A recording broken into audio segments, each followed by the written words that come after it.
Hello my friends, Boomy here once again with another video for you, my Fallout and gaming brothers and sisters. Well, with Fallout 76 just a couple months away, really, it's not that far away, and with it taking a lot from West Virginia lore and pretty much putting West Virginia in the Fallout game, I thought it'd be interesting and cool just to take a look and see about some of the monsters that they are coming up with. Like, there are some monsters, as you'll see here, that will be in the game, and these monsters are built off of actual folklore monsters or creatures within West Virginia lore and its history and culture. So I thought it'd be interesting to take a look at like the top 5, the main ones that are known throughout West Virginia, as we get ready to encounter them in Fallout 76. So the big one right here, as you'll see, it's Mothman, the granddaddy of them all, of the West. Like, this is the patriarch of the West Virginia monsters. And he's gained some notoriety. I'm saying that much of the mythology surrounding this creature is tied to the deadly 1976 collapse of the Silver Bridge in West Virginia, which spanned, or used to span, the Ohio River near Point Pleasant. There are those, though, that claim that his appearance was a harbinger of the collapse. You know, they have these, like, crows are messengers or omens. Shadow people are also omens and messengers of crap to come. But the story goes back even further, they say. Tales of the Mothman likely began when 5 men digging a grave, because that always turns out well, at the Clenendine near Charleston, claimed to have seen a man-like creature glide silently over their heads. Its eyes glowed like red coals, according to the tale. So we will be seeing somewhat like this. It's not the bat creature, that's something completely different, but we will be seeing a likeness of Mothman in the game. Now we will be seeing this creature up here, the Snarly Cow.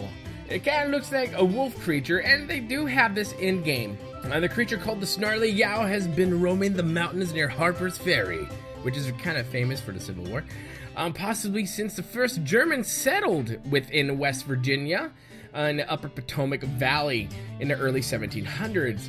Its evocative name is derived from a Germanic words that describe a whale that emanates from its toothy mouth. They say some who have encountered the dog-like beast claim to have shot it. A motorist near Boonesboro, Maryland, claimed to have run over the monster, only to see it standing and raging defiantly in his rearview mirror afterward. I would have gotten the heck out. Others also alleged to have seen it standing on its hind legs. Similar to the tales of the old German settlers, the Snarly Cow is said to appear out of thin air, to change its size, to disappear instantly. I've had relationships like that. According to legends, the beast lurks along old main roads into towns, challenging travelers along the way. It'll be encountered most often in the area of Blue Ridge and South Mountain in Maryland, Virginia, and West Virginia. Now, here's the little guy. I call him the little guy. You know, this kind of reminds me of something Doctor Who-ish. But this one is called the Flatwood Monster, or also known as the Green Monster, and the Phantom of Flatwoods, and the Braxton County Monster. The Flatwoods Monster is assumed to have been an extraterrestrial by those who tell the tales that spread widely along the Upper Elk River in the 1950s. The monster legend began in 1952 after a group of children watched a UFO crash behind a hill near the town of Flatwoods, West Virginia. Armed only with courage, they and a local hairdresser scouted the woods, let's go, above the town, where they discovered what they believed to be a crash site and encountered what some assumed to have been the lone survivor of the crash, a towering alien that moved nefariously toward the group. The monster was described as having green skin, a reptilian head, and long, thin arms. It is apparently legless and floats upon a device that allows it to glide across the ground. Various illnesses have been blamed on the monster, and the sulfurous fumes said to have emanated from the crash site. Subsequent sightings have all been placed in or around this area near Sutton, and Gasaway reports the close encounter earned national news coverage and were featured on a recent episode of the History Channel. Now, this guy you're going to see in the dark, he'll more than likely be hovering around the churches and somewhere in the woods, so be on the lookout for him. Now here is the white thing, and this one is definitely represented in Fallout 76. You can't help but miss this guy. It is called the white thing, or also known as the white creature. This monster of the mountains that rise along the lower Kanawha Valley has been described as being as large as a bear, though shaped like a dog.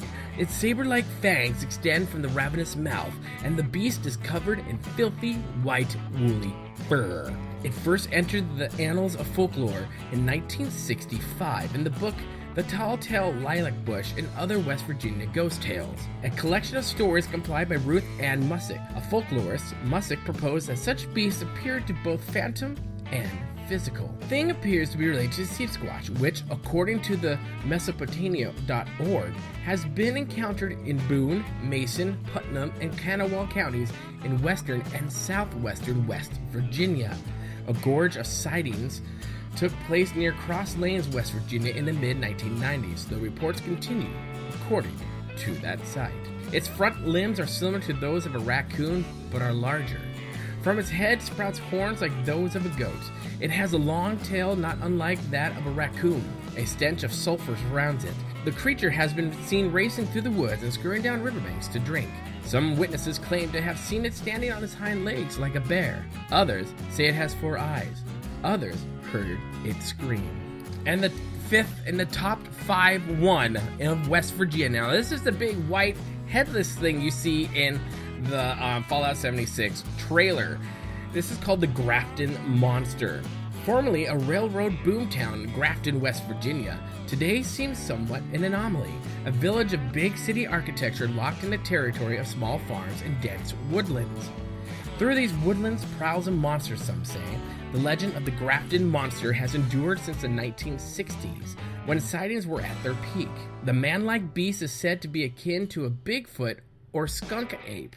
According to the book Monsters of West Virginia, eyewitnesses have estimated that it stands between 7 and 9 feet tall and is cloaked in pale skin and is slick like that of a seal. Some also say it is headless, though recordings at night vision equipment seem to show otherwise. Hazy images captured during an instance of spooked cattle and detailed in the television show Mountain Monsters reveal a very tall creature moving through the tree line. What others might have mistaken for a headless creature appears more like a skulking monster, its head tucked close to its chest. Some say it lets out a low whistle as it stalks its prey, as the creature is thought to be a meat eater. You best be on your way. So those are the top 5 monsters of folklore within West Virginia, within its culture. Some are a lot older, like the 1700s, like the Snarly Cow, and then you have some of the newer ones from the 1950s and 1960s. What I really think is awesome is how Bethesda is really doing their homework when it comes to West Virginia. And you can say that to all the Fallout games. They have really done their homework. And I'm glad that West Virginia, which doesn't really get a lot of press for much, except for stereotypes, and I know people from the Appalachians, and sometimes they're stereotypes for reasons, but otherwise they're great people. And so I think it's really amazing that Bethesda has taken this time and really a nod of the hat and nod of the head with putting the folklore in. My friends, put your comments in the comment section below. What do you think? Are you excited to meet these folklore monsters? Do you think this is a really good move on Bethesda's part to do this?